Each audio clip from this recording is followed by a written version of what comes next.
जब लग गुरु मिले न साचा, तब लग गुरु करो 10 पांचा। क्या गुरु बदल सकते हैं? क्या गुरु बदलने से पाप लगता है? अध्यात्म के इस मैदान में आखिर सही गुरु कौन है? गीता जी में वर्णित तत्वदर्शी संत कौन है? इन सभी प्रश्नों के उत्तर जानने के लिए अवश्य सुनिए जगत गुरु तत्वदर्शी संत रामपाल जी महाराज के मंगल प्रवचन। नमस्कार दर्शकों, आज के समाज में बुराइयां और परेशानियां इतनी गहराई तक जड़ें जमा चुकी हैं कि हर व्यक्ति किसी न किसी रूप में इनसे जूझ रहा है। चाहे वह नशे की लत हो, बीमारियां हों या पारिवारिक समस्याएं, हर कोई समाधान की तलाश में है। ऐसे में एक छोटी सी बच्ची प्रिंसी जोशी, जो देवभूमि उत्तराखंड से हैं, 13 साल की उम्र में इन सभी समस्याओं से मुक्त होने का रास्ता बताया है। प्रिंसी ने संत रामपाल जी महाराज से नाम दीक्षा ली और उनके जीवन में अद्भुत परिवर्तन देखने को मिले।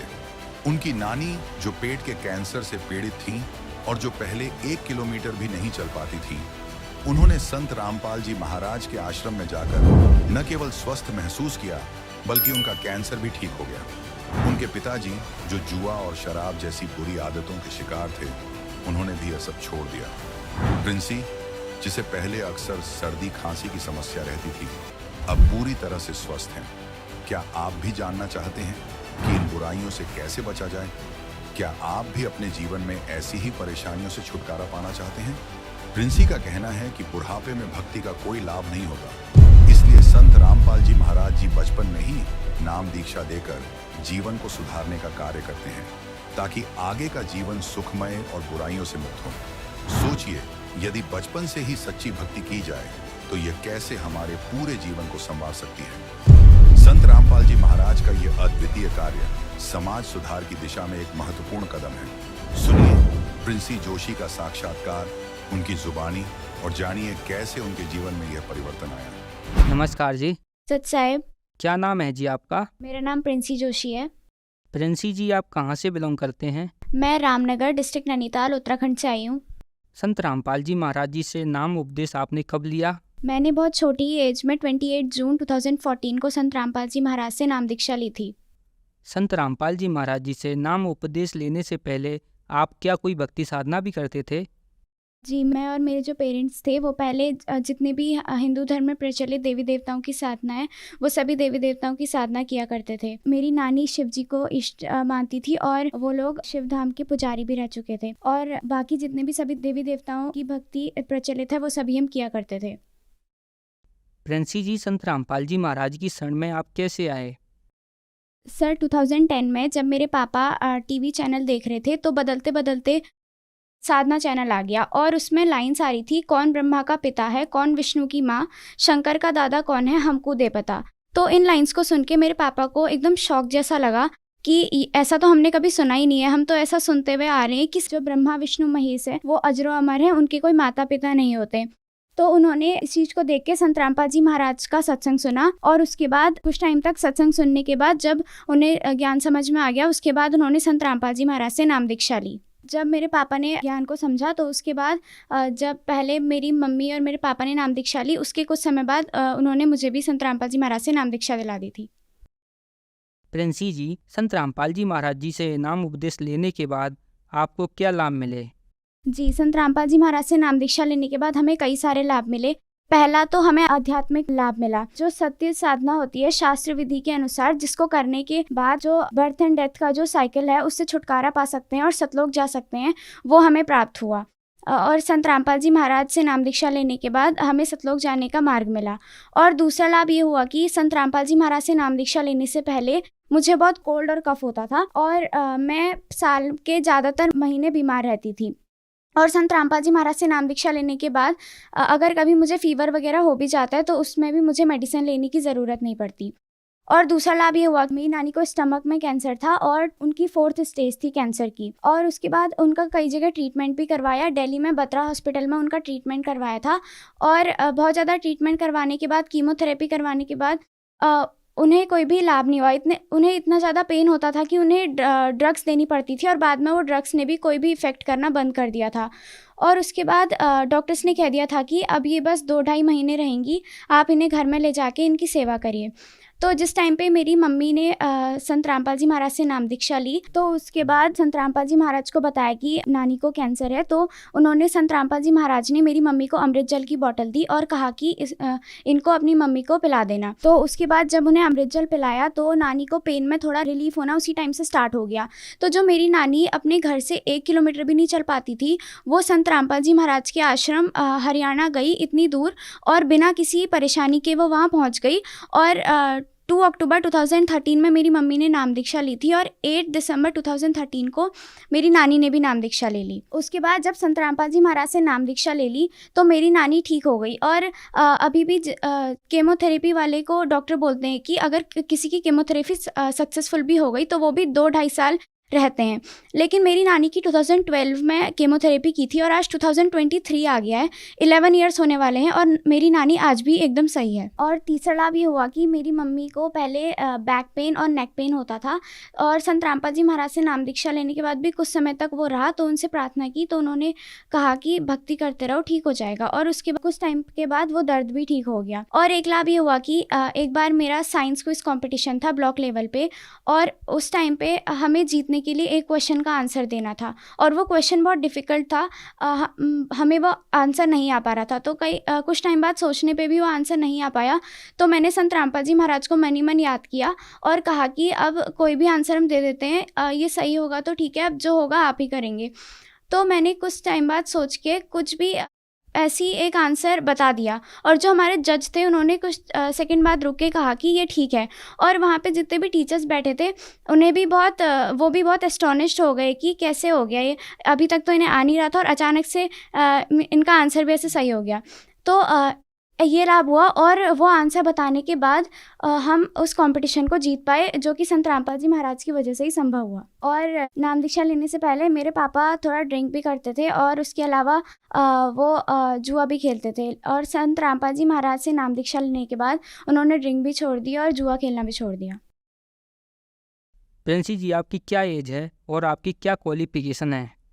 मेरी एज अभी 13 ईयर्स है और मैं 10th क्लास में पढ़ती हूँ। प्रिंसी जी, आपकी 13 साल की उम्र है। समाज में एक धारणा है कि ये खेलने कूदने की उम्र होती है, भक्ति तो बाद में होती है, तो क्या ये बात सही है? हाँ, कुछ लोग कहते हैं कि भक्ति तो बुढ़ापे में की जाती है, अभी की उम्र में तो पढ़ने लिखने और खेलने की उम्र है। लेकिन हम ये कह नहीं सकते कि हम बुढ़ापे तक रहेंगे कि भी नहीं।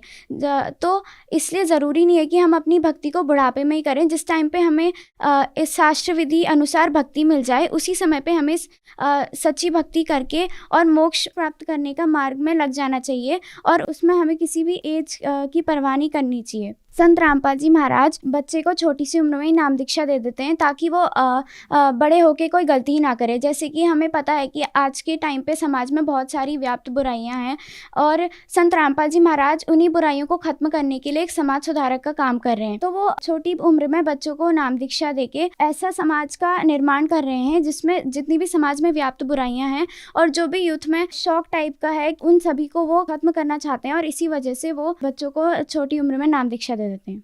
प्रिंसी जी, जो लोग आज आपको देख रहे हैं उन लोगों के लिए आप क्या कहना चाहोगे?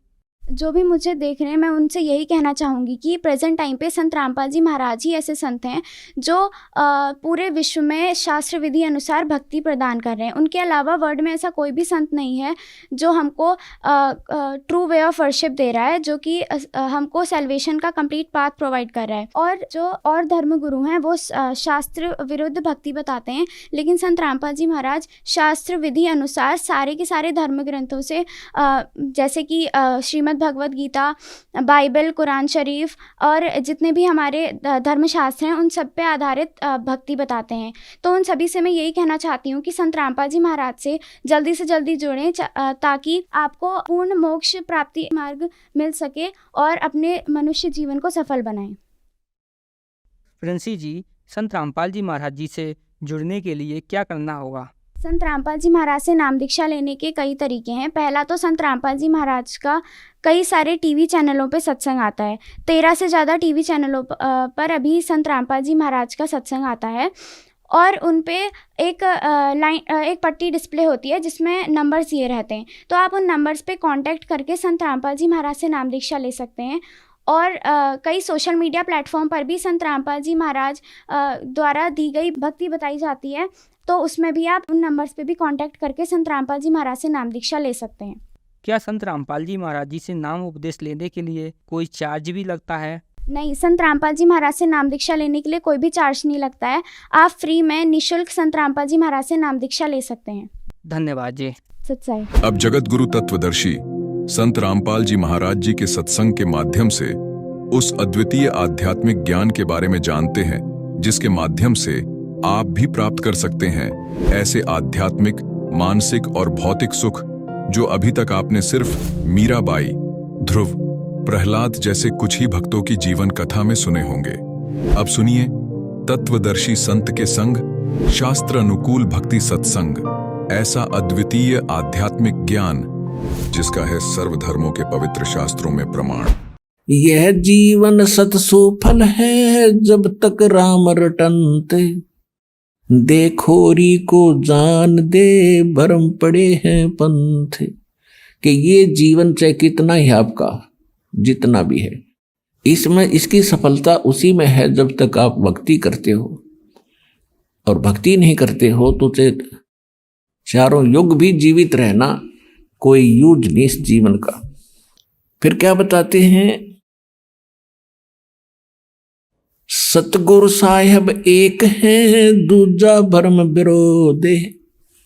अब गरीबदास जी स्पष्ट कर रहे हैं कि सतगुरु और परमात्मा एक ही होते हैं, और दूसरा उसमें कोई समझता है तो उसकी अपनी बुद्धि के सत्र में कमजोरी है। सतगुरु साहेब एक है ये दूजा भरम विरोधे, बिन सतगुरु सूझे नहीं चाहे पढ़ो 18 बोधे। बिन सतगुरु के आप चाहे वेद पढ़ो, 18 बोध पढ़ो, कितना ही ज्ञान ग्रहण करो, आपको कुछ भी समझ नहीं आवेगा। गुरु बिन काहु न पाया ज्ञाना, जो थोथा बुछड़े मूड किसाना। गुरु बिन वेद पढ़े जो प्राणी, समझन सार रहे अज्ञानी। और फिर क्या करें गरीबदास जी, सतगुरु और साहेब एक ही समझना। यानी ये ज्ञान जो आज आपको मिल रहा है ये भगवान बिना नहीं बताया जा सकता, और भगवान इस दास पर राजी है। ऐसा अनमोल ज्ञान ऋषि मैं ऋषि ब्रह्मा विष्णु महेश शर पटक कर मर गए चले गए, इनको वेद समझ नहीं आई, इनको गीता समझ नहीं आई, इनको पुराणों का ज्ञान नहीं। गुरु मानुष कर जानते ते नर कहिए अंध, ओवे दुखी संसार में फिर आग काल के फंद।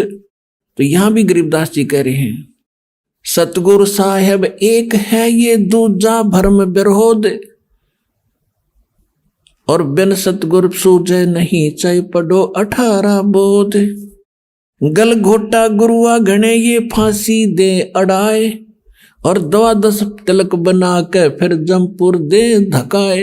अब क्या बता रहे हैं गरीबदास जी कि ये झूठे गुरु, ये गल घोटा गुरु घने कह देते हैं गुरु बदलना नहीं चाहिए, और गुरु का पद प्राप्त करके ये कोरा नकली ज्ञान देते हैं, उनके विषय में कहते हैं गल घोटा गुरु घने, और ये फांसी दे अड़ाए, बांध देते हैं इनको कि ये मेरे शिष्य हैं, किसी और की सत्संग में नहीं सुनना है, और उनके पास ज्ञान नहीं है तो कहते हैं 12 तिलक बना के 12 तिलक माथे के बना लेंगे, बड़ा महापुरुष और विद्वान नजर आवेगा, और कहते हैं फिर काल के लोक में धक्का दे देते तुमको गलत साधना करवा के।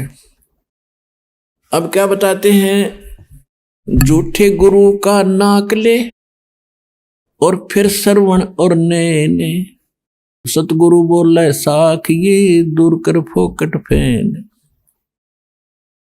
अब यहां पर गरीबदास जी थोड़ा सा हम उनको सतर्क कर रहे हैं और धमका रहे हैं कि कितने नालायक आदमी है जो झूठे गुरु हैं, इतने अनमोल जीवन को नाश कर रहे हैं।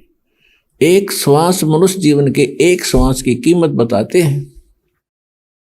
कबीर कहता हूं कई जाते हूं और कहूं बजा के ढोले, श्वास जो खाली जात है भाई 3 लोक का मोले। एक मनुष्य का सांस कितना कीमत है, और ये एक मनुष्य जीवन को बर्बाद कर देते हैं जिसमें करोड़ों अरबों सांस जाते हैं उनके। तो कितना नाश कर दिया इन लोगों ने, कितनी हानि कर दी, तो उनको कितना दंडित करना चाहिए वो बता रहे हैं। झूठे कहते झूठे गुरु को झटक दे और शेष स्वामी को फूके, या मैं दोष जरा नहीं शब्द कहा हमको के। अब यहां गरीबदास जी यानी एक ऐसे भाव से कह रहे हैं ये, क्योंकि साधु संत किसी को फूकने के लिए या मारने के लिए नहीं कहते। नो कह रहे न फूक दे परे न, यानी एक तरफ पटक दे, हमारा काम नहीं, बस इतनी सी बात है। कहते झूठे गुरु को झटक दे और शेष स्वामी को फूके। गरीबदास जी कहते हैं कि चातुर प्राणी चोर हैं ये, मूड मुग्ध हैं ठोठे, संतों के नहीं काम के इनको जो गड़जोटे। कि ये चतुर प्राणी हैं जो अटपट करके गुरु बन गए, भोली भाली आत्माओं को फंसाए बैठे हैं।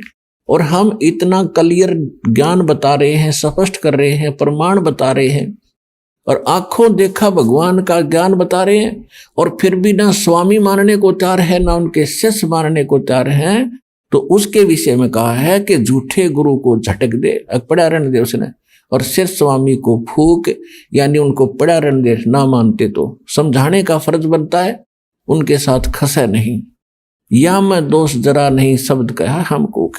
सतगुरु सतगुरु क्या कहे ये शब्द अतीत पहचाने, रोम रोम में तेज है कोट सूर सचिबान। गरीबदास जी कहते हैं झूठे गुरु का लित्र लावे और घरते काट घसीटे, और या के पीटे पाप नहीं है उसने निश्चय पीटे। पीटन का अर्थ है कि उसको स्वीकार नहीं करे, उसकी बातों में नहीं आवे, और उसको फिर घर पे आने से भी विरोध करे कि बस बतेरे दिन आपने हमारा नाश कर लिया, खाना खाओ और जाओ। इतना सा उसके साथ लगाव रखे। अब सूक्ष्म वेद के अंदर आगे क्या बताते हैं परमात्मा, गरीबदास जी बता रहे हैं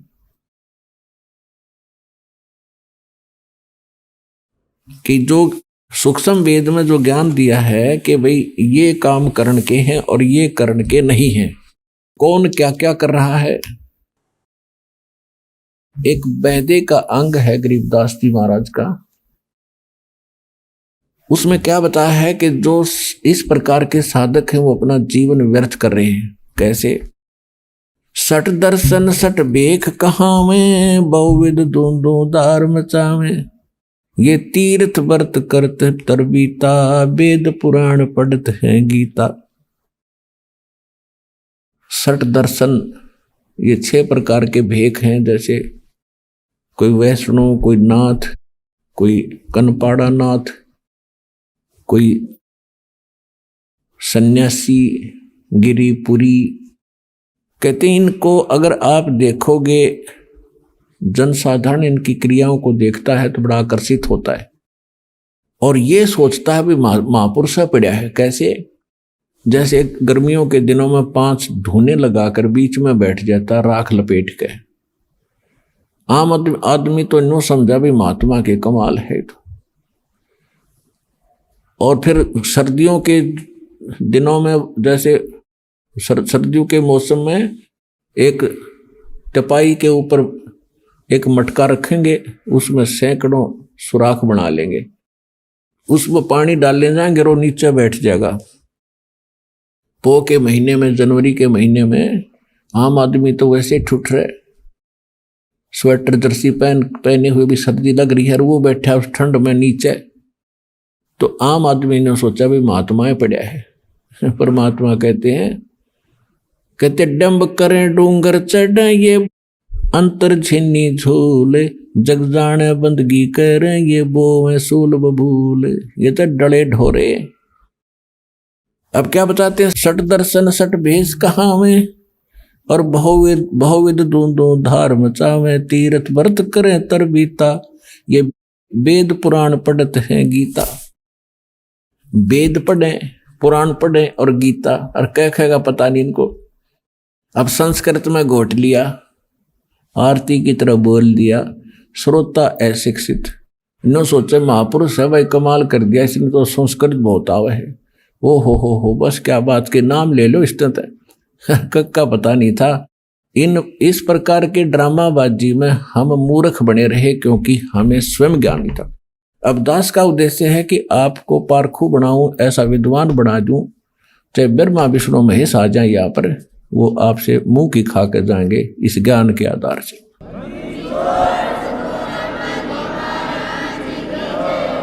चार संप्रदा 52 द्वारे, जिन्हों नहीं निज नाम बेचारे, अरमाला घाल हुए हैं मुक्ता, ये सटदल उआ बाई बकदा। ओए होए, चार संप्रदा 52 द्वारे, और जिन्हों नहीं निज नाम बेचारे। कोई कुछ नाम देता है, कोई कुछ नाम देता है, कोई कुछ साधना का मंत्र बताता है। कहते हैं गीता पढ़ते हो, वेद पढ़ते हो, वेद और गीता में है कहीं ये मंत्र जो तुम दीक्षा देते हो? वेदों में यजुर्वेद अध्याय नंबर 40 के मंत्र नंबर 15 में केवल एक ओम मंत्र है। ओम कर्तु समर किलबे समर कर्तुम समर। ओम नाम का जाप काम करते करते सिमरण करो, विशेष कसक के साथ, विशेष कसक के साथ, यानी सच्ची श्रद्धा से जाप करो। और मनुष्य जीवन का मूल कर्तव्य जान कर ये भक्ति करो। तो ये तो ब्रह्म का जाप है। और यजुर्वेद अध्याय नंबर 40 के मंत्र नंबर 10 में वेद ज्ञान दाता वही है जो गीता ज्ञान दाता।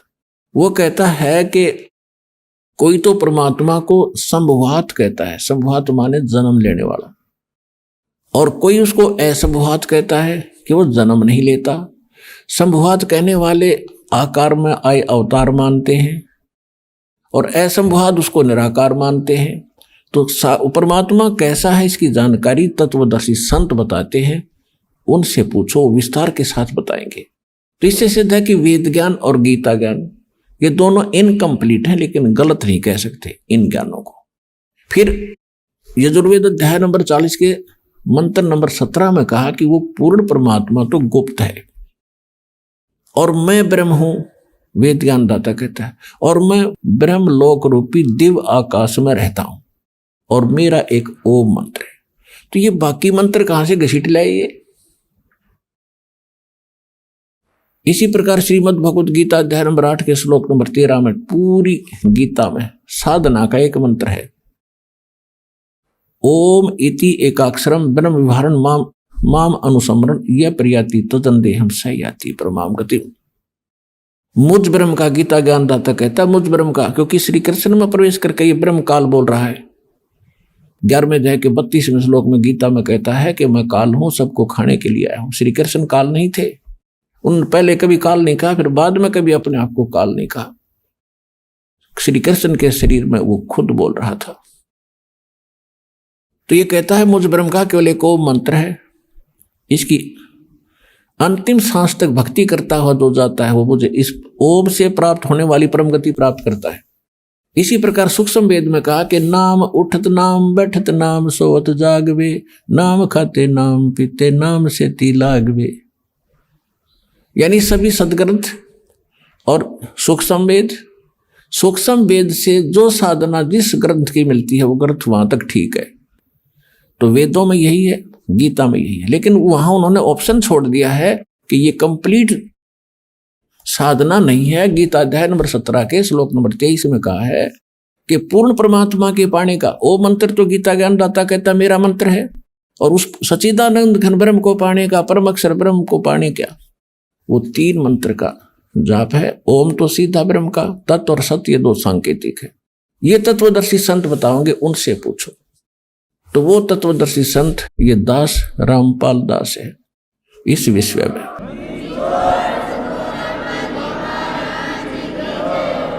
अब क्या बताते हैं, सट दर्शन सट भेख कहावे, बहुविध दो धार मचावे, तीर्थ व्रत करे तर बीता, वेद पुराण पढ़त है गीता। तीर्थों पे जाने का कहीं गीता में लिखा है? व्रत करने का गीता जी में लिखा है? नहीं लिखा है। 6 अध्याय के 16वें श्लोक में श्रीमद् भगवद गीता में तो ये प्रमाण दिया है कि जो हे अर्जुन ये योग यानी भक्ति साधना न तो अधिक खाने वाले की सफल होती है और न बिल्कुल ना खाने वाले यानी व्रत रखने वाले। जैसे एकादशी का व्रत रखते हैं तो उस दिन कुछ नहीं खाते, जल आचमन करते हैं। तो वो साधना गलत है, वेद गीता के विरुद्ध है, और तुम व्रत करते हो। तो इसको कहते हैं, गीता अध्याय नंबर 16 के श्लोक नंबर 23 में कहा है कि शास्त्र विधि को त्याग कर जो मनमाना आचरण करते हैं उनको न तो कोई सुख होता है, न उनकी गति होती है, न ही उनको कोई सिद्धि प्राप्त होती है, अर्थात यूजलेस। तो यहां परमात्मा सूक्ष्म वेद में गरीबदास साहिब जी परमात्मा से प्राप्त ज्ञान के आधार से कह रहे हैं कि सठ दर्शन सठ भेख कहावें और बहुविध धूम धूम धार मचावें। ऊं देखो इनकी साधना बड़ी कठिन, अरण्यों से चबड़ डूंडा ठा रखा है न तय। और कहते तीर्थ व्रत करें तरबीता, और वेद पुराण पढ़े ये गीता। खाक पढ़ा फिर गीता को उन्होंने। 4 संप्रदा 52 दवारे, जिन्हों नहीं निज नाम बेचारे। उन्होंने निज नामों को ऊपर कभी सोचा भी नहीं, देखा देखी जो गुरु ने दे दिया आगे वो देने लगे। ये साधना गलत थी। और माला घाले हुए हैं मुक्ता, 4 माला पैर करने सोचा होगे पार। सट दल उआ बाई बकदा, उआ बाई बक क्या करते, इनको कोई ज्ञान नहीं था। श्री कृष्ण को सर्वेश्वर महेश्वर ब्रह्मा विष्णु महेश अजरो अमर है, इनके कोई माता पिता नहीं, इसको उआ बाई कहते हैं। अटबट बकवास करते थे। माला घाल हुए हैं मुक्ता, ये सट दल उआ बाई बकदा। बैरागी बैराग न जाने, बिन सतगुर नहीं चोट निशाने। ये बैरागी बन गए, घर छोड़कर चले गए। कहते हैं बैरागी बैराग ना जाने और बिन सतगुर नहीं चोट निशाने। बिना सतगुर के ये ठीक ठिकाना नहीं मिल सकता, आपको सही ज्ञान वो नहीं प्राप्त हो सकता। 12 बाट बिटम बिलोरी, सठ दर्शन में भक्ति ठगोरी। इन सभी जितने भी अन्य पंथ बने हुए हैं इनमें सब ठगी की भक्ति है, यथार्थ भक्ति नहीं है, भ्रम भक्ति है। सन्यासी 10 नाम कहावे और शिव शिव करे नसन से जावे। निर्वाणी नीकछ निसारा, भूल गए वो ब्रह्म द्वारा। सन्यासी 10 नामी सन्यासी कहते हैं शिव जी के भक्ति और शिव शिव करेंगे और संसार उनका समाप्त नहीं है। और कहते हैं भूल गए निर्वाणी निकछ निसारा, भूल गए वो ब्रह्म द्वारा। उनको परमात्मा ब्रह्म तक का भी ज्ञान कोई ना, ब्रह्मा विष्णु महेश तक भूले बैठे। गीता अध्याय नंबर 7 के श्लोक 12 से लेकर 15 में यही कहा है कि तीनों गुण रजगुण ब्रह्मा सदगुण विष्णु तमगुण शिव जी की जो भक्ति करते हैं ये इन्हीं तक इनकी सीमित है बुद्धि है। ये मेरी भक्ति भी ना करते, गीता ज्ञानदाता ब्रह्म कहता है। और जिनका ज्ञान इन तीनों गुणों रजगुण ब्रह्मा सदगुण विष्णु तमगुण शिव जी से मिलने वाले इस क्षणिक लाभ पर स्थिर हो गया है, दृढ़ हो गए हैं, किसी की सुनते नहीं। वो राक्षस स्वभाव को धारण किए हुए मनुष्यों में नीच दूषित कर्म करने वाले मूर्ख मुझे भी नहीं बचते अर्जुन। तो यहां वही कह रहे हैं, परमात्मा यही कह रहे हैं, सन्यासी 10 नाम कहावे, शिव शिव करे नसन से जावे। निर्वाणी नीकछ निसारा, ये भूल गए हैं ब्रह्म द्वारा। ये ब्रह्म तक की साधना ना करते। सुन सन्यासी कुल कर्मनासी, भग में प्योंदी भूले धोंदी। छल छिद्र की भक्ति न कीजे, आगे जवाब कहो क्या दीजे। भरम कर्म भैरो को पूजे, सत शब्द साहेब ना सूझे। ये कोई भैरो को राग रहा है, किसी को पूज रहा है, कोई कुछ पूज रहा है। सत्य शब्द वो सच्चा नाम परमात्मा का किसी को नहीं सूझा, पता नहीं चला। माला मुक्ति कक्कड़ हुक्टी बाना बौड़ी गौड़ी भांग भसोड़ी, ये भी बैदा है। बैदा माने व्यर्थ। जंगम जैनी फोकट फैनी, नाम न चीन्या गुण गुरु गुणहीन। नगन निराशा तन को त्रासा, पशु प्राणी समान समानी। कहते ये जैनी लोग घूम रहे हैं नंगे। कहते पशु पक्षी भी नंगे घूमते, फिर उनसे पहले तो उनकी मुक्ति हो जाएगी जो जन्म से नंगे रहते हैं। नहीं, परमात्मा ने बुद्धि दी है, अपना जैसा उचित है वैसा कपड़ा ढक के और अपनी भक्ति करो। इंसान में कुछ शिष्टाचार होता है, उसको अपना कर रहो, सभ्यता से रहें। अब क्या बताते हैं, वेद पुराणी कथा कहानी, पढ़ पढ़ भूले अर्थ न खुले। वेद पुराणों को पढ़ा, कथा कहानी सुना दी, उनमें वास्तविकता का अर्थ है क्या उसका सारांश बनता है, ये उनसे खुले नहीं निर्णय नहीं कर सके, जिस कारण से इन्होंने सत साधना ना करके और ड्रामा शुरू कर दिया। फिर क्या बताते हैं, बैरागी सन्यासी सेवड़े ये तन पर छार लगावे हैं, 500 नार 2500 लड़के धुंधुधार मचावे हैं, कंठी माला और मृगछाला ये सिर पे जटा रखावे हैं, ढोलक ताल झालरी पीटे फिर ताना री गावे हैं। कहती है भक्ति है। बैरागी सन्यासी सेवड़े एक राख लपेट के घूम रहे हैं और फिर अंदर उनका कितना ज्यों का त्यों क्रोध और सभी बीमारी ज्यों की त्यों जमा है। जैसे सन्यास ले लिया, घर छोड़ दिया, बैरागी हो गए। किस लिए हो गए कि एक पत्नी को त्याग दिया, घर त्याग दिया कि ये मेरी भक्ति में बाधक है और मैं जंगल में बैठ कर भक्ति करूंगा। परमात्मा कहते एक नारी त्याग दीनी, ये 5 नारी गैल वे, पाया ना द्वारा मुक्ति का सुखदेव करीब सैल वे। एक औरत को त्याग कर आप जंगल में बैठ गए, उस भक्ति बाधा जानकर। परमात्मा कहते आपके अंदर ये 5 नारी और हैं जो भक्ति बाधक है, काम क्रोध मोह लोभ अहंकार। इन 5 को त्याग से घर में रह ले। फिर घरवाली नारी इतनी बाधक नहीं है जितनी ये तेरी बीमारी बाधक है जो आपके अंदर जमा है। एक नारी त्याग दीनी 5 नारी गैल वे, पाया न द्वारा मुक्ति का सुखदेव करीब सैल वे। कहते सुखदेव जैसा वैरागी तो नहीं हो सकता, मां के गर्भ से निकलकर भाग गया था उठ के, और जब तक सतगुरु नहीं मिले उसने पता नहीं कहां कहां तक भटका था, स्वर्ग में भी चला जाता था, उसका मोक्ष नहीं था।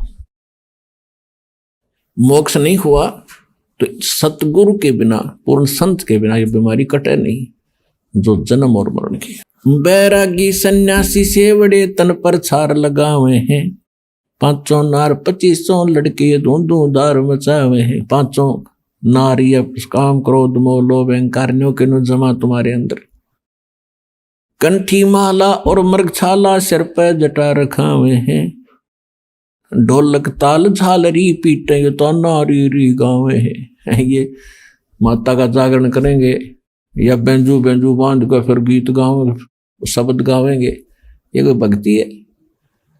अपने आत्मा हमने भक्ति का पता ही नहीं था। अब जैसे ये दास स्वरूप प्रारंभ में जब भक्ति मार्ग पर लगा तो इस यथार्थ भक्ति का प्रकाश नहीं था गरीबदास जी के पंथ में।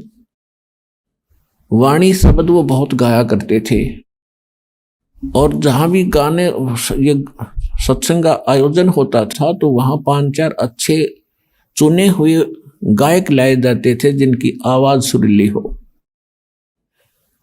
तो फिर पहले एक शुरू होता था, फिर कहते थे ना भाई ये तू सुना, आपकी आवाज कुछ बहुत बढ़िया है। फिर उसको लगाते, अरे भले आदमियों अब अकल काम अब करे जो भगवान ने दया बख्शी। अब जैसे किसी ने किसी को जाकर बता दिया कि भी तेरे घर में चोरी होगी, अब जब सामने वाले ने भांग नहीं पी रखी होगी, शराब नहीं पी रखी होगी, तो एकदम चिंतित होगा और तुरंत या तो घर की तरफ चल लेगा और जाके उसको देखेगा वह कितना नुकसान हो गया। और जय उसने शराब पी रखी होगी तो वो क्या कहेगा, ये भी फिर बता क्या कहा। और दूसरा उससे कैसा शराबी है वो नो क्या बताऊं क्या क्या, आपके चोरी हो गई। हाँ कहा यो बहुत बढ़िया बोला भाई, इसकी आवाज बड़ी सुरीली है, आपके चोरी हो गई। और फिर वो भी कहता आपके चोरी हो गई। तो वो दोनों शराबी हैं। तो अब जैसे जब दास देखा करता था वो भी गा रहे हैं कि अनमोल जीवन तुम्हारा नष्ट हो रहा है, परमात्मा की वाणी गा रहे हैं, सत्य नाम बिना और सतगुरु बिना मोक्ष नहीं। सुनने वाले भी गेल गा रहे हैं, गुरु बिन मोक्ष नहीं, सतनाम बिना मुक्ति नहीं, और सतनाम किसी के पास नहीं। वो तो ऐसे हैं जैसे एक बार किसी ने कोई तोता पकड़ दिया। तोता, उस तोते को बेचने जा रहा था पिंजरे में लेकर। एक भक्त संत साधु मिला, उसने देखा कि ये पक्षी जंगल में घूमने वाला है और ये कैद हो गया। तोते की आयु बहुत लंबी होती है, मनुष्य से भी ज्यादा होती है, और ये सारी उम्र कैद रहेगा, क्यों ना इसको मुक्त करा दूं। उसने उस तोता बेचने वाले से पूछा भी इसका मूल्य बता, कितने में बेचता। उसने कहा 5 रुपये लूंगा पिंजरे समेत। ले भाई 5 रुपये ले और दे। अब उस तोते को लेकर वो महात्मा घर ले आया अपने कुटिया में, और उससे कहा कि भी तोता तू कैसे फंसा बच्चा।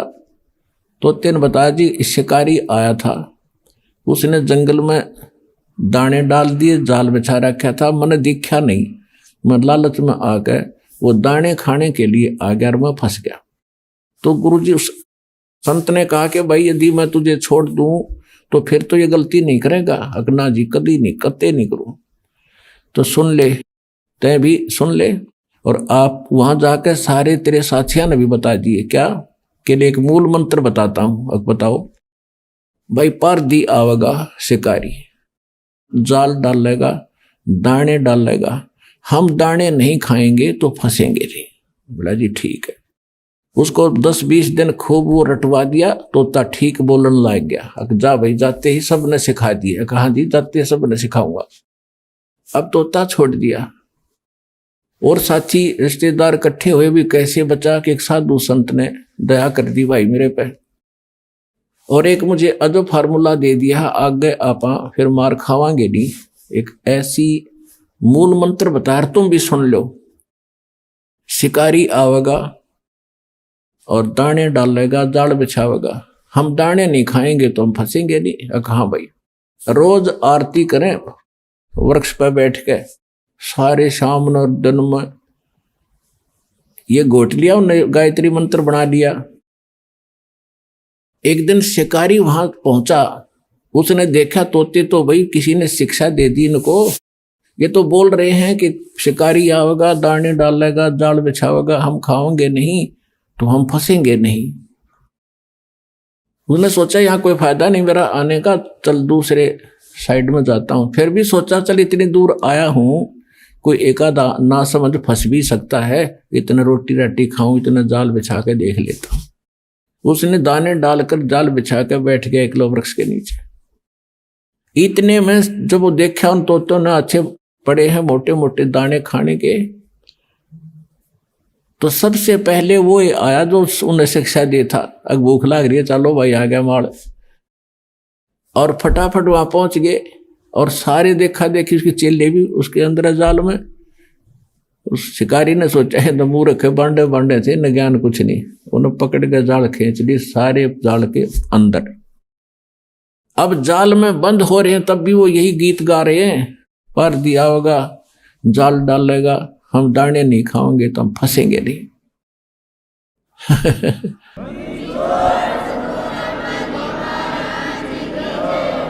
अब वो शिकारी उस जाल को उठा के कंधे पर डालकर चल पड़ा पीछे।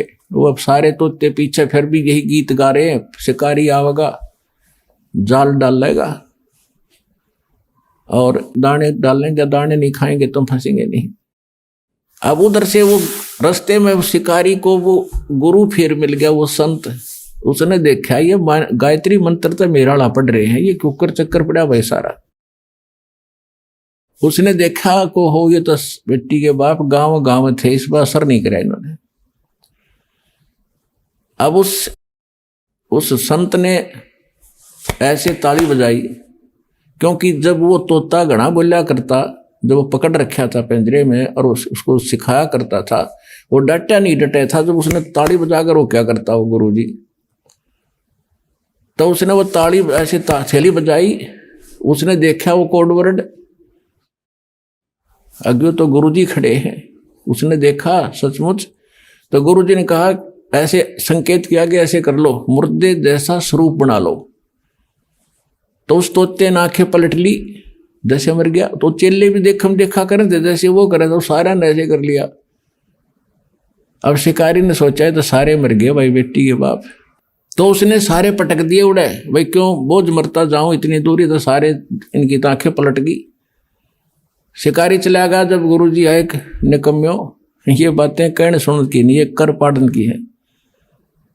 तो पुण्यात्माओं दास भेजा आपको संकेत बता रहा है कि गीत गान के नहीं, यू काम करने का है।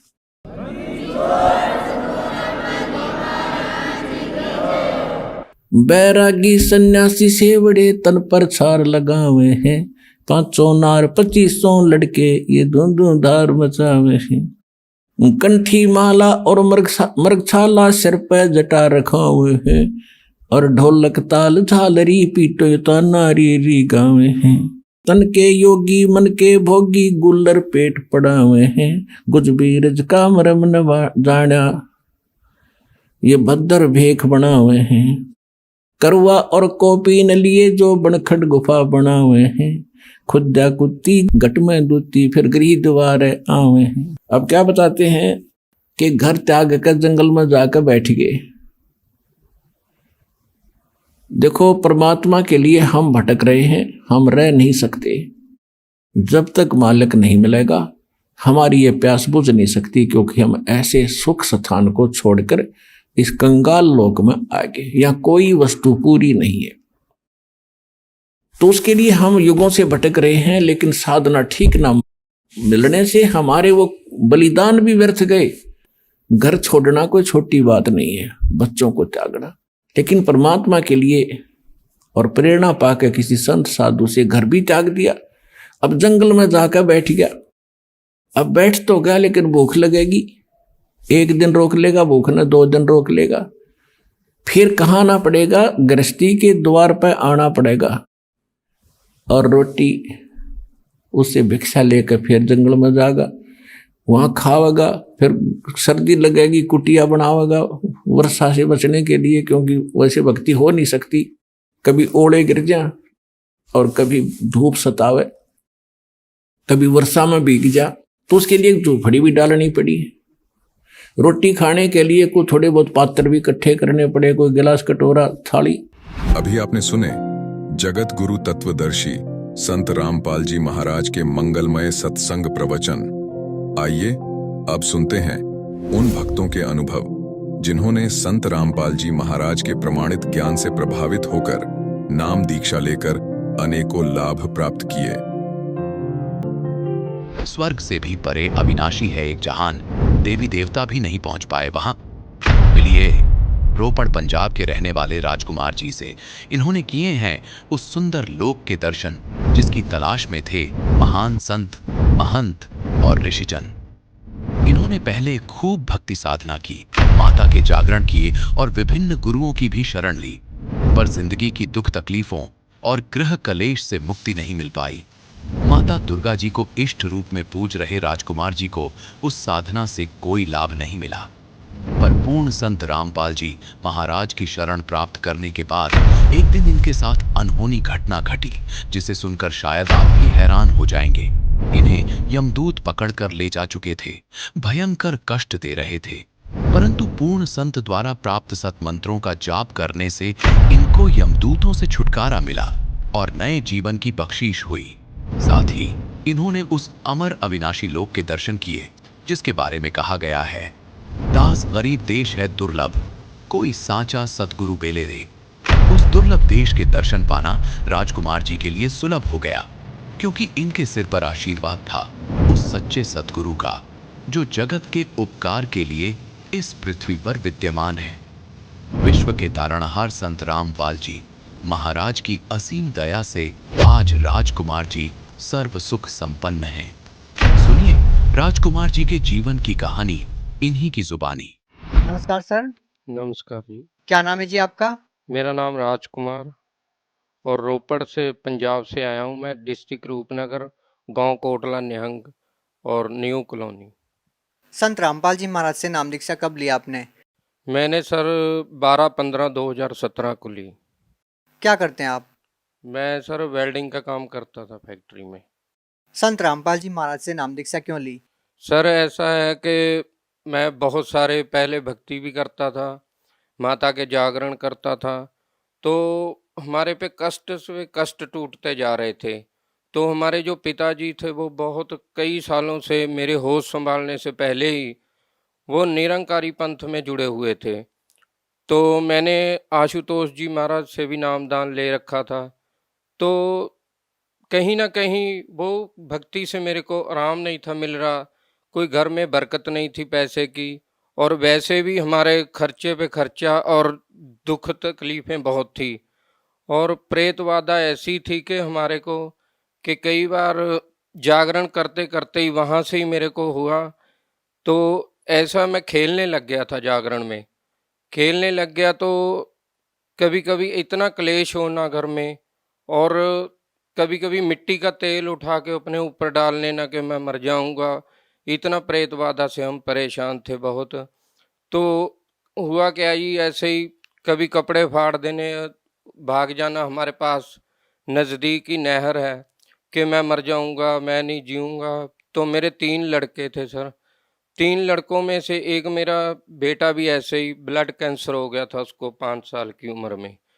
वो भी मृत्यु को प्राप्त हो गया। तो मैं कहीं न कहीं ये सोचता था कि भगवान सभी बोलते हैं कि माता के शुरू से ही मेरी ना बचपन में माँ मर गई थी सर। मैं 6 महीने की उम्र थी मेरी। तो जो मेरी मदर थी, मेरा सर यहाँ से पूरा गल गया था, यहाँ से हड्डी निकल गई थी एक यहाँ से।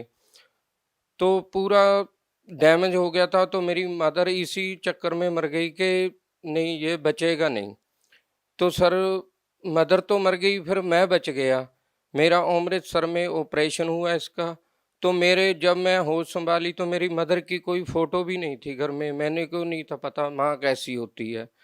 तो सर जी मैंने जब होश संभाली तो मैंने माता दुर्गा को, और मैं यही सोचा कि यही जगजननी है, यही सृष्टि की रचनहार है। तो मैं माता को बहुत मानता था। सबसे ज़्यादा इतना मैं करता था कि जो भी करते हैं माता ही करती है, तो सारा कुछ इतनी भक्ति करता था कि मैं 1-2 बार माता ने मेरे को दर्शन दिए। मैं नैना देवी साल में 2 बार, 3 बार और कई बार साल में 1 बार ज़रूर जाता था। तो जागरण भी करता था मैं। हमारे गाँव में जागरण पार्टी थी, तो मैं शुरू से ही जागरण के बहुत मेरा वो था, गाने बजाने में रुचि थी।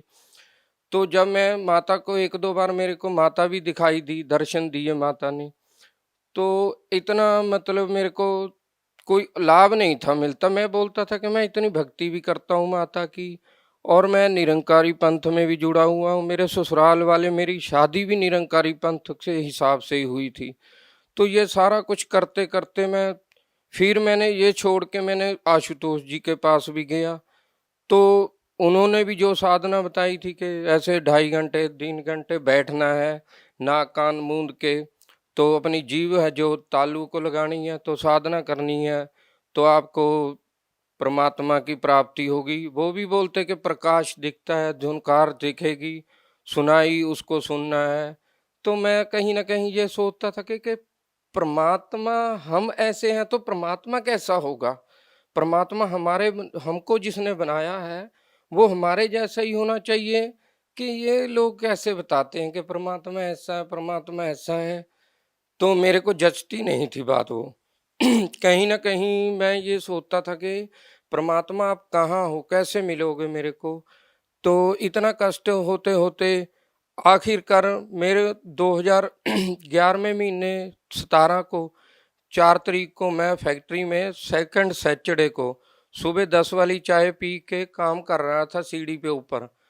तो नीचे बहुत बड़ा कबाड़ पड़ा हुआ था लोहा, तो मैं ऊपर से गिर गया सर जी। मेरे को नहीं पता, मेरे ना महीने में 2 महीने में ऐसी चोट लगती थी कि बड़ी कसूती चोट लग जाती थी, बहुत देर बहुत चोटें भी लगती थी।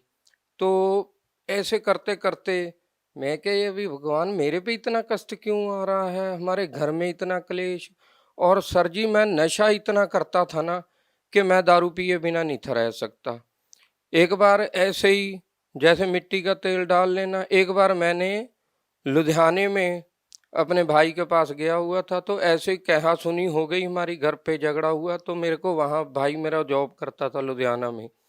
मैं वहाँ उनके पास गया, तो मैंने वहाँ पे लैट्रिन में जो डालते हैं तेज़ाब, वो मैंने पी लिया। पी लिया तो सर मेरे नाक से मुंह से सारी चर्बी निकल गई, मेरा जीरो हो गया शरीर। मेरे को डीएमसी हॉस्पिटल लुधियाना में लेके गए तो उन्होंने भी जवाब दे दिया कि नहीं, ये नहीं बचेगा भाई, इसको ले जाओ। तो मैंने कहा कि बोलती बंद हो गई, जीभ नहीं थी चल रही, तो मैं इशारे से बात करता था कि मेरे को घर ले जाओ।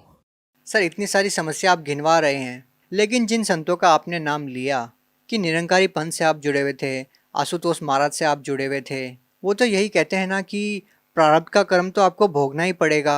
तो फिर समस्या क्या थी? आपको संत रामपाल जी महाराज से नाम दीक्षा लेने की क्या जरूरत पड़ी? सर जी, ऐसा है, सभी बताते हैं कि जो जो पाप कर्म है इंसान को ये भोगने पड़ते हैं, क्योंकि संत रामपाल जी महाराज एक ऐसे संत हैं और जो कबीर साहब हैं, जिन्होंने भी संतों भक्तों ने ये भक्ति की है, तो यही बताते हैं कि परमात्मा, जो पूर्ण परमात्मा है, वो पाप कर्म दंड को काट देता है और भक्त को पूर्ण शक्ति से अपनी से उसको मोक्ष देता है, अर्थार्थ भक्ति जिसको मंत्र मिल जाता है, पूर्ण परमात्मा की भक्ति। क्या जो आपने समस्या गिनवाई, जो तकलीफें आपको थी, क्या संत रामपाल जी महाराज जी से नाम दीक्षा लेने के बाद ठीक हो गई वो? 100% सर, बिल्कुल। सर, संत रामपाल जी महाराज जी से नाम दीक्षा लेने के बाद आपको और क्या लाभ मिले? सर, जैसे मैंने संत रामपाल जी महाराज से नाम दीक्षा लिए को अभी 1 महीना ही हुआ था, तो जनवरी का महीना था, तो मैं रात को 1 बजे मेरे को जमदूत ले गए यहाँ से। तो वहाँ नरक था, ऐसे कुत्ते टाइप के थे, जो जानवर थे, और वो बोल रहे थे, और 2 बंदे मेरे इस बगल खड़े थे, 2 इस बगल। तो मेरे को पकड़ के बोलते कि तुम क्या कर रहे हो, तुम्हारी टाइम, इतनी मेरे को पीड़ा हो रही थी। तो पीड़ा के बीच में तो मेरे को पूछा कि तुम क्या कर रहे हो। मैंने बोला कि मैं माता के जागरण भी करता हूँ, भक्ति करता हूँ माता की, और मैंने निरंकारी पंथ से भी जुड़ा हुआ हूँ। मैं अपना आशुतोष महाराज जी के पास भी वो भी भक्ति की है। तो आखिर में जब नहीं मेरी पीड़ा कम हुई, नहीं छोड़ रहे थे, तो फिर याद आया मेरे को कि मैंने तो संत रामपाल जी महाराज से नाम लिया हुआ है। तो मैंने बोला कि मैंने तो संत रामपाल जी महाराज जी का नाम लिया हुआ है। तो बोलते कि संत रामपाल जी महाराज कौन है? मैंने कहा वो तो पूर्ण परमात्मा कबीर साहब के अवतार हैं, कि वो तो वेद शास्त्रों को सारा को खोल के बताते हैं कि भक्ति करनी चाहिए। तो संत रामपाल जी महाराज वहीं प्रगट हो गए। प्रगट हुए जब, तो वैसे मेरे को बहुत पीड़ा हो रही थी, मेरे को पकड़ा हुआ था। तो संत रामपाल जी महाराज ऐसे आए, बहुत सफेद वाहन था उनका, तो जैसी वेशभूषा मैंने उनकी चित्र में देख रखी थी वैसे ही। तो मैंने बड़ा सोचा कि गुरुजी तो ऐसे चले गए निकल के, तो मेरे को छुड़ाया तो है नहीं जैसे हमारी आम आदमी की वृत्ति होती है। तो वो तो बताया कि संत जो होता है उसके वचन में शक्ति होती है। तो जब चले गए गुरुजी, तो मैंने कहा कि गुरुजी ने तो मेरे को नाम दे रखा है। तो मैंने जो प्रथम मंत्र मेरे को मिले हुए थे 7 मंत्रों से पहले मंत्र है जो, तो मैंने उसका उच्चारण करना शुरू कर दिया जोर जोर से। तो करने वो छोड़ के मेरे को ऐसे गिर गए, पासे हो गए मेरे से। तो जो जानवर ने मेरे को पकड़ रखा था, तो मैंने उसको गुरुजी का नाम लेके ऐसे फाड़ दिया। तो जब मेरी आत्मा कड़क से मेरे शरीर में जब डली, तो जब शरीर में डली तो मेरा शरीर काम करना ही बंद कर गया था और पूरा भीगा पड़ा था। मेरी रजाई, मेरा बेड पूरा भीगा हुआ था। तो मैंने कहा हे परमात्मा, मैं तो बच गया आज। फिर मेरा शरीर नहीं था जब काम कर रहा था। मैंने फिर वो सोचा कि गुरुजी ने जब बताया कि जब कोई भी टेंशन हो, कोई भी समस्या आए, तो आपने मंत्र जाप करना है या नित्य नेम करना है। तो मैंने जब देखा कि 3 बज चुके हैं, तो मैंने सर रात को, मेरे को पता है मैं फ़ोन इतनी दूर टीवी के पास रखा हुआ था, तो मैंने कहा मेरा तो फ़ोन ही नहीं है मेरे पास। जब मैंने हाथ ऐसे मारा तो मेरे सिरहाने नीचे फ़ोन था। तो जब मैंने फ़ोन चलाया तो उसमें नित्यनेम सुना मैंने और गुरुजी के स्वरूप देखे, तो मेरा शरीर नॉर्मल हो गया। बिल्कुल नॉर्मल होने के बाद मैंने जब नित्यनेम किया तो मैं सो गया। फिर नित्यनेम करने के बाद, उसके बाद गुरुजी आए संत रामपाल जी महाराज, और मेरे को वो नज़ारा दिखाया सर, जो मैं आज हर किसी को बता सकता हूँ कि मेरे को संत रामपाल जी महाराज ऊपर ले गए। जो कहते हैं कि भगवान निराकार है, वहाँ कुछ नहीं है, हमारा एज इट इज शरीर ऐसा ही था, बिल्कुल प्रकाशों में ही शरीर था, दूध जैसी नदियां चल रही थी, वहां सफेद रंग के वृक्ष थे और सफेद ही हंस जैसे इंसान थे सभी, और उड़ के चल रहे थे सभी। ये मैंने जब चमत्कार सारा देखा तो गुरुजी, मेरे को इतनी खुशी हुई कि मैं वर्णन नहीं कर सकता। वो दिन मैं आज भी याद करता हूँ तो मेरे शरीर में अभी भी सर लू कंडे खड़े होते हैं मेरे। इतना परमात्मा ने मेरे को वो दिखाया। आज मैं ये कह सकता हूँ कि मैं जितना भी संत रामपाल जी महाराज जी का शुक्राना करूँ, जितना भी नाम लूँ, क्योंकि मेरे को पता है कि वो पूर्ण परमात्मा कबीर साहब के अवतार हैं, कबीर साहब का ही ज्ञान बता रहे हैं। हम कबीर साहब को एक आम नागरिक, आम एक जान के छोड़ रखा था। तो ऐसे ही एक बार मेरे बेटा है 18 साल का है, रोहित कुमार है उसका नाम, तो वो लैटरिन बैठा था तो रोता बहुत था। मेरे को मेरे घर वाली बोलने लगी कि ये इसको कोई तकलीफ है, इसको ले जाओ हॉस्पिटल दिखाओ। तो सर मैं उसको पूछा कि क्या बात है, कहता डैडी मेरे को लैटरिन नहीं आती है, मेरा बहुत बुरा हाल है। सर जी तो मैंने डॉक्टर को दिखाया तो डॉक्टर ने बोला कि इसको तो बवासीर है भाई। तो उन्होंने पर्ची पे दवाई लिखती 1300-1400 की, बोलते कि ये 10-15 दिन इसको दवाई खिलाओ, उसके बाद फिर देखेंगे क्या करना है। तो मैंने गुरुजी के सत्संग सुनता था कि गुरुजी ऐसे लाभ देते हैं सारा।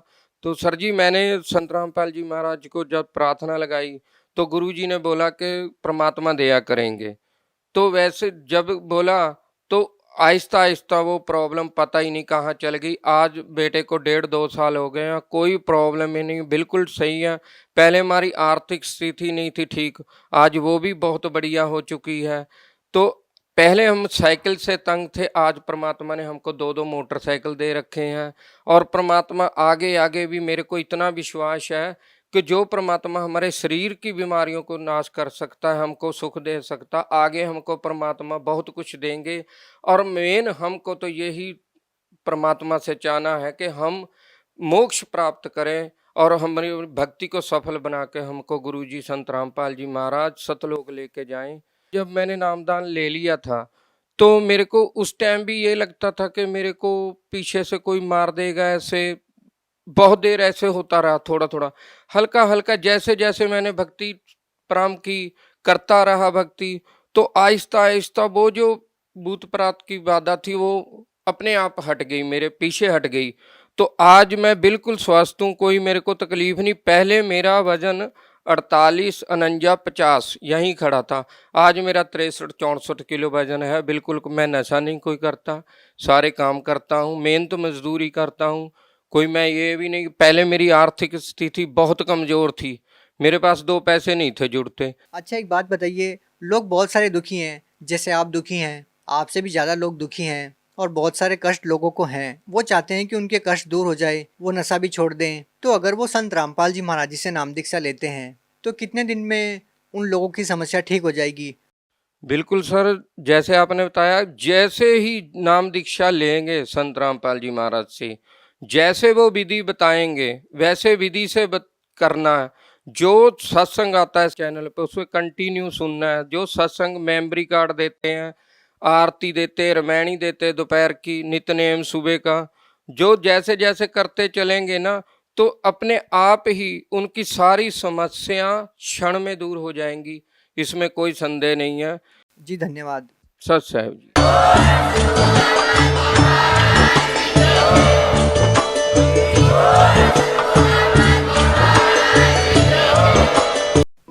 आप सुन रहे थे जगत गुरु तत्वदर्शी संत रामपाल जी महाराज के मंगल प्रवचन। अधिक जानकारी के लिए संपर्क करें